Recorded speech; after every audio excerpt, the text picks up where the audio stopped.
మీ business ఏదైనా మీ ఊర్లో promotion చేయాలంటే అది సుమన్ టీవీతోనే సాధ్యం. ఇప్పుడే సంప్రదించండి. నమస్తే, welcome to Suman TV Kothagudem.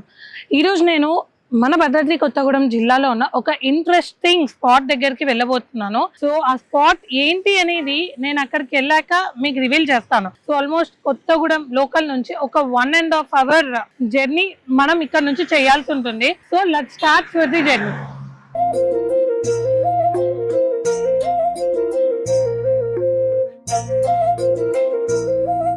మార్నింగే స్టార్ట్ అయిపోయినాము. ఎంత ఎర్లీ మార్నింగ్ స్టార్ట్ అయినా సమ్మర్ కాబట్టి హాయ్ నేను మీకోసం ఉంటున్నా అని చెప్పేసి, మీకు తోడుంటా అని చెప్పేసి సన్ అయితే అసలు వదిలిపెట్టట్లేదు. సో ఈ జర్నీలో మనకి మధ్యలో పాల్వంచ పెద్దమ్మ తల్లి టెంపుల్ అయితే వచ్చేసింది. సో ఇది ఎంత ఫేమస్ అనేది మనకు ఆల్రెడీ తెలుసు. ఒకసారి ఇక్కడ అమ్మవారిని మొక్కేసి వెళ్ళిపోదాం. సో ఎంతో కష్టపడి ఈ జర్నీ అయితే స్టార్ట్ చేసాము. సో మధ్యలో పెద్దమ్మ తల్లికి ఒకసారి ఈ జర్నీ చాలా కూల్గా హ్యాపీగా అనుకున్నది అనుకున్నట్టు అయిపోవాలని చెప్పేసి మొక్కేసి మనం వెళ్ళిపోదాం.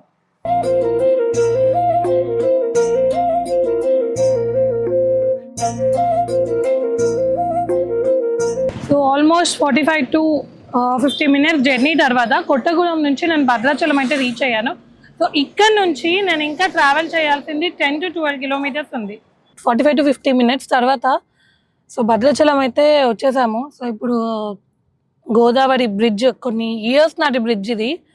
సో ఈ బ్రిడ్జ్ మీద ఉన్నాము. ఈ బ్రిడ్జ్ క్రాస్ చేసి భద్రాచలం దేవస్థానం కూడా మనం క్రాస్ చేసి ఇంకో 10 to 12 కిలోమీటర్స్ మనం ట్రావెల్ చేయాల్సి ఉంది. మనం ఉన్నది అంబేద్కర్ సెంటర్. సో భద్రాచలంలో ఇదే అంబేద్కర్ సెంటర్ అని అంటారు. సో ఇటు నుంచి ఇంకా మనం రైట్ తీసేసుకోవాలి. రైట్ తీసుకొని స్ట్రైట్గా 12 కిలోమీటర్స్ వెళ్తే సో మనం చూడాల్సిన ఆ ఇంట్రెస్టింగ్ ప్లేస్ ఏంటో వస్తుంది. ఆల్మోస్ట్ నేను రావాల్సిన ప్లేస్కి అయితే ఆల్మోస్ట్ వచ్చేసినట్టే. సో ఈ జర్నీలో ఒక 60% మాత్రమే ఫినిష్ అయింది. ఇంకో 40% బై వాక్ వెళ్ళాల్సి ఉంటుంది. సో ఆల్మోస్ట్ మీకు అర్థమయ్యే ఉంటుంది. ఇప్పుడు నేను భద్రాచలం నుంచి కూనవరం వెళ్ళే దారిలో రెండు తెలుగు రాష్ట్రాల బార్డర్స్ మధ్యలో ఉన్న అల్లూరి సీతారామరాజు జిల్లాలో ఉష్ణగుండాల అనే ఊర్లో ఉన్నానండి. సో ఉష్ణగుండం అంటేనే ఒక ఉష్ణం అంటే వేడి. సో వేడి వాటర్ భూమిలో నుంచి వస్తాయి. అది ఎక్కడ ఏంటి అనేది నేను మీకు ఇప్పుడు చూపిస్తాను.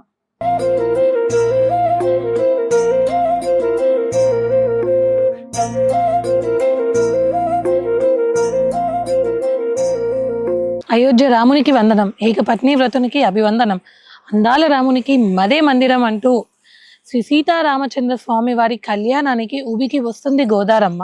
స్వామివారి కళ్యాణానికి 2 రోజుల ముందుగానే ఆ గోదారమ్మ తనలోని చల్లదనాన్ని అంతా దాచుకొని స్వామివారికి మంగళ స్నానాలు చేయించాలి అంటూ వెచ్చదనాన్ని, ఆ వెచ్చని నీటిని బయటికి ఉబికి తీసుకొస్తుంది.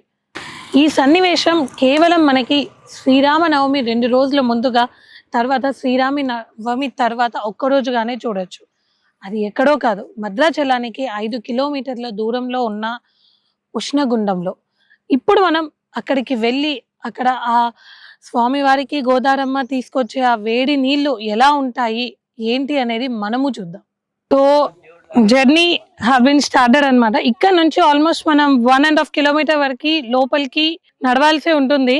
సో వెళ్దాము, జాగ్రత్తగా వెళ్ళాలి. మొత్తం అప్ అండ్ డౌన్స్ ఉన్నాయి. ల్యాండ్ మొత్తం ఇక్కడ అన్ఈవెన్ గా ఉంది. అంటే ఆబ్వియస్లీ నది అంటే అలాగే ఉంటుంది, కానీ జాగ్రత్తగా వెళ్ళాలి.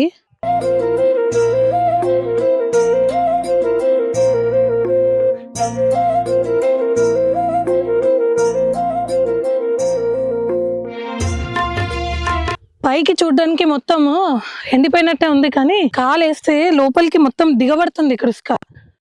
ఫైనల్లీ డెస్టినేషన్కి అయితే రీచ్ అయిపోయాను. ఉష్ణగుండం, అదే అగ్నిగుండం.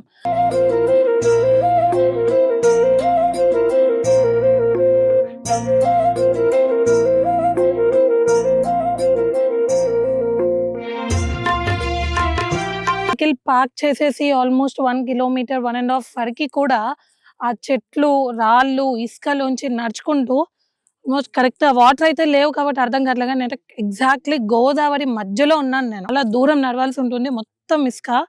సో ఇక్కడ నా పక్కన ఉండే ఉష్ణగుండం. సో దీని నుంచి మనకి హాట్ వాటర్ అయితే వస్తుందంట కాదు, నేను చూసాను వాటర్ వచ్చింది. ఈవెన్ హ్యాండ్ పెట్టి చూస్తే కూడా చాలా వేడిగా ఉంది. సో ఇసుక కాబట్టి ఆల్మోస్ట్ తీస్తున్న కొద్దీ లోపలికి పడిపోవడం జరుగుతుంది ఇసుక. సో కేర్ఫుల్గా ఉండాలి. సో నేను మీకు ఒక స్టోరీ చెప్పాను కదా, ఇప్పుడు ఉన్న ఇంకొక స్టోరీ చెప్తా. సో అదేంటి అంటే, ఇప్పుడు నేను నిల్చున్న ప్లేస్ ఏదైతే ఉందో ఈ ప్లేస్ నుంచి జస్ట్ 40 మీటర్స్ చుట్టూ, ఇక్కడ నుంచి 40 మీటర్స్ చుట్టూ మాత్రమే మనకి ఈ వేడి వాటర్ అనేది వస్తుంది. సో ఈ వేడి వాటర్ ఎందుకు వస్తుంది అంటే, ఒక స్టోరీ మనకి ఏదైనా మైథాలజీ ఉంటే దాని చుట్టూ 100 స్టోరీలు ఉంటాయి. సో నాకు తెలిసిన ఒక స్టోరీ అయితే మీకు ఆల్రెడీ నేను స్టార్టింగ్లోనే దీంట్లో దిగేటప్పుడే చెప్పేశాను. అండ్ సెకండ్ స్టోరీ ఇప్పుడు చెప్తున్నాను. సో సీతారాములు, లక్ష్మణుల వారు వీళ్ళందరూ అరణ్యానికి 14 ఏళ్ళు వనవాసం చేసిన సంగతి మనందరికీ తెలిసిందే.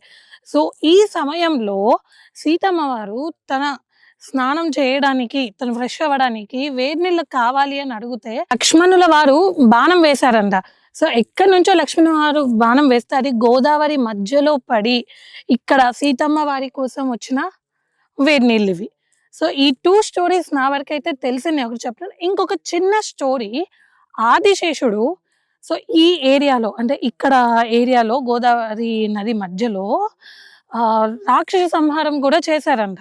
సో దానికి గుర్తుగానే, అంటే నది అంటేనే చాలా చల్లగా ఉంటుంది, వాటర్ అదంతా మనకి తెలిసిన విషయమే. కానీ నది మధ్యలో హాట్ వాటర్ కూడా అందుకే వస్తాయి అని దీని చుట్టూ ఇలా కొన్ని స్టోరీస్ అయితే ఉన్నాయి. ఈ స్టోరీస్ మేము ఇది చేద్దామని చెప్పి డాక్యుమెంటరీ చేసుకొని రీసెర్చ్ చేసి చెప్పినవి మాత్రమే. సో నార్మల్ వాటర్తో పోలిస్తే వాటర్ అయితే చాలా వేడిగా ఉన్నాయి. సో ఇక్కడ టెంపరేచర్ కూడా చూస్తే, ఇప్పుడు నేను లోపలికి దిగేసి ఉన్నాను చుట్టూ కూడా. సో ఇక్కడ టెంపరేచర్ కింద ఇసుకలో టెంపరేచర్ కూడా చాలా వేడిగా ఉంది. ఇదే టెంపరేచర్ మనం మళ్ళీ ఒక 40 మీటర్స్ నుంచి దూరం వెళ్తే సో అక్కడ లేదు.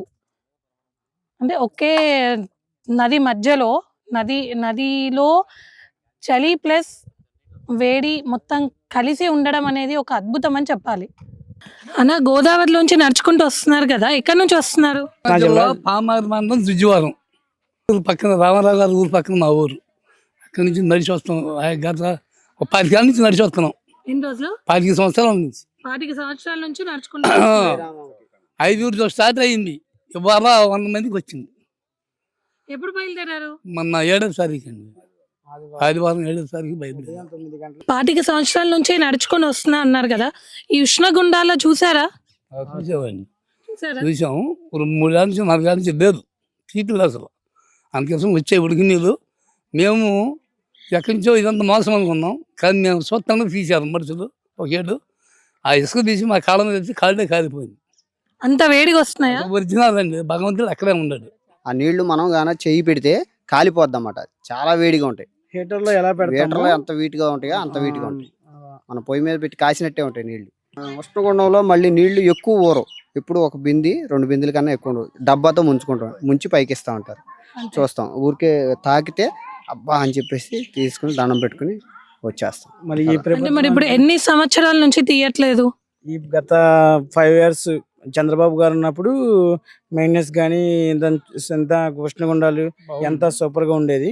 గత 5 సంవత్సరాల మట్టి మెయింటెనెన్స్ కానీ ఏది సరిగ్గా, ఉష్ణగుండం కానీ లేదు. మెయింటెనెన్స్ కానీ సరిగ్గా ఎవరు పట్టించుకోక అలా దేవుడి కోసం మేము నడుచుకుంటా పాదయాత్ర చేసుకుంటా వస్తున్నాం. అంటే బాబాయ్, మీరు 40 సంవత్సరాలు నడుచుకుంటూ వస్తున్నారు కదా, ఇదివరకు ఇప్పటికి ఉష్ణగుండం దగ్గర ఈ భక్తులు రావడం అనేది ఎలా ఉంది? బాగా ఎవరు కలిసి అక్కడ వచ్చి దర్శించుకోవాల్సిందే, చూడాల్సిందే. అసలు దేవుడు అనేది ఇక్కడే కనపడతాడు మాకు. అంటే ఇదివరకు ఎక్కువగా వచ్చేవాళ్ళు, ఇప్పుడు ఎక్కువగా మేము 10 ఏళ్ళ నుంచి వస్తున్నాం మా ఊరు మొత్తం. నేను 10 ఏళ్ళ నుంచి వస్తున్నాను. 37 సంవత్సరాల ముసలు రాలేకపోయాడు. నేను ఎక్కడ ఇప్పుడు ఏట వచ్చి ఇక్కడ ఈ చూసుకుని వెళ్తాం. ఇప్పుడు మళ్ళీ వస్తాం, మేము ఇవాళ చేస్తున్నారంట, రేపు మళ్ళీ వస్తాం. అవకాశం లేదు కాబట్టి ఈ రోజు వెళ్ళిపోయి మేము స్వామివారి దర్శనం చేసుకుని మళ్ళీ రేపు రిటర్న్ లో మళ్ళీ చూడాలి. రిటర్న్ లోని కాదు, కళ్యాణకు ముందే వచ్చి చూసి వెళ్తాం. మళ్ళీ అక్కడికి వెళ్ళి కళ్యాణం చూసుకుని బస్సు. అంటే ఇది ఓన్లీ శ్రీరామనవమి టైంలోనే వస్తుందా, లేదు అని అంటే ఎప్పటికీ ఉష్ణగుండం వస్తుందా? అయితే మాకు తెలిసిన విషయం ఏంటంటే, ఇక్కడ వాళ్ళు ఏం చెప్తారంటే గోదావరి నిండా వెళ్తుండే కానీ అక్కడి నుంచి బుడగలు వస్తాయి లోపల నుంచి అని చెబుతారు. ఎప్పుడు మాకైతే మేము చూడాల, గోదావరి నిండా వెళ్తుందా అక్కడికి వెళ్ళిన బుడగలు వస్తాయి అని చెబుతారు. బాయ్.